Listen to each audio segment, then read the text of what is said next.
ભાવનગર જિલ્લાના વાડકુળ ગામે બની હત્યાની ઘટના। વાડકુળ ગામે 29 વર્ષ યુવક પર કેટલાક શખ્સો દ્વારા કરાયા જીવલેણ હુમલો। युवकને ત્રિશણ હત્યાના ઘા મારી શખ્સો દ્વારા ગંભીર ઈજા પહોંચાડી। पुलिस स्थल पर पहुंची और जो है लाश को जो है अपने सुपुर्द लिया। अभी अत्यारे जो है इन्क्वेस्टनी कामगीरी चालू है, पछी तजवीज चालू है। सब मृतकનું નામ શું છે? रवि भाई नाम जानने को अभी तक मिला है। सब कई कारण जाणवा मळेल છે? अभी तजवीज चालू है। सब शहर वाले हत्या करवाना है, अभी तपास चालू है। सर हत्या कई जगह वाडुगढ़ गांव के विस्तार में जो है चौक आता है, उस चौक की जो है हत्या हुई है।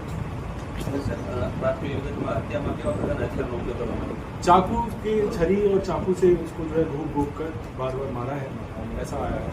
इस हत्या के अंदर कितने लोग थे?